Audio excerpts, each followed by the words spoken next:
Ah, the child of Baal has awoken. It is time for more experiments. The pain will only be passing. You should survive the process.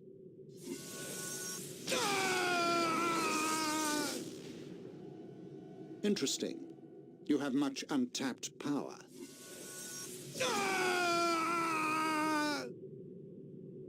Do you even realize your potential? More intruders have entered the complex, Master. They act sooner than we had anticipated. No matter, they will only prove a slight delay.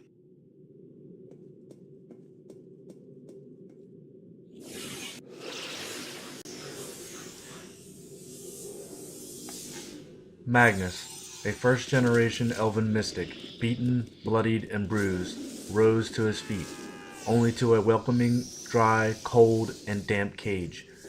Gripping his abdomen in immense pain, he opened his eyes and peered across from him. A blonde-haired woman caged in the same manner staring at him, bearing a look that was nothing short of sympathetic, considering the horrid torture she witnessed mere moments before. He closed his eyes, focusing all of his inner energy. After several minutes, the mystic began to shimmer and with a blink of an eye teleported outside his cage and proceeded down the near frozen catwalk as fast as he could, leaving the woman behind, for she had felt as he did and wanted their captor and torturer obliterated.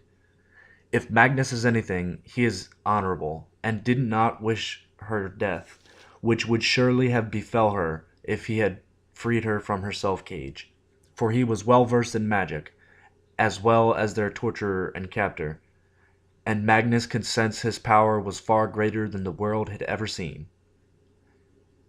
He stopped at a wall furthest from the prison cages, and began to further regenerate his powers, as he felt them working to repair his highly stressed and shocked flesh.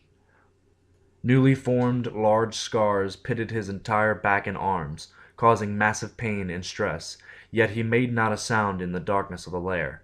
Blood, trickling from several smaller wounds on his chest, face, and legs, fell to the catwalk platform as he began to relax his muscles. Magnus, surprisingly physically fit for being a mage, had often practiced this meditative regeneration. He once spoke of it having the ability to completely heal the body even an inch from death, his elven ears slightly twitching periodically, as he had been trained to heighten his physical senses to be aware at all times. After several moments, his neon green-colored eyes opened, peering down the adjacent hallway, which was littered with the bodies of several black-hooded men. Reacquainting himself to the fit of spellweed, he took a dark robe from one of the fallen and proceeded down the hall. The sound of electricity could be heard, this faint buzzing growing louder and louder the further he walked. Suddenly, a mysterious surge of energy in the next room caused a small explosion. A demon appeared and engaged Magnus at first glance. With little time to react, he began casting and focusing his powers, lobbing many complex incantations of pure power in a reddish display.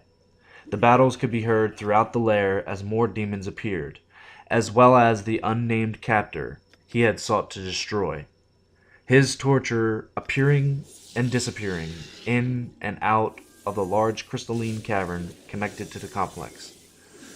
Magnus, projecting incantation after incantation of spells, resurrected his mind.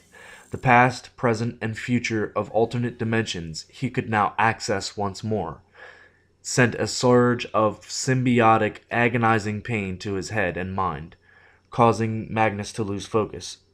He continued fighting, knowing he would surely die if he were to collapse from his prolonged torturous curse. His captor appeared directly in front of him. Magnus spoke in a language only known by ancients of the elven race, conjuring a massive energy blast, snuffing the life force out of his enemy. And then there was silence, which was only broken periodically by his heavy breathing.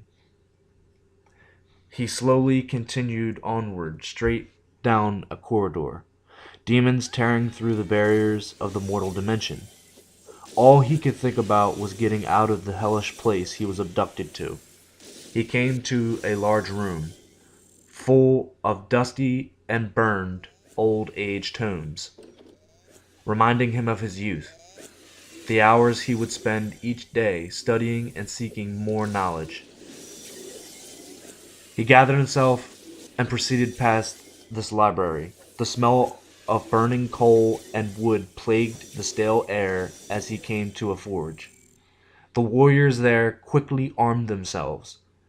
Magnus, surprised that there were mortal worshippers of the demonic presence within the labyrinth, he had to quickly overcome these men, as he spotted a mage armed with enchantments, beginning to cast at him. Magnus, evoking even more complex spells to counter the warrior's relentless attack upon him, stepped side to side, dodging bolts from a crossbowman.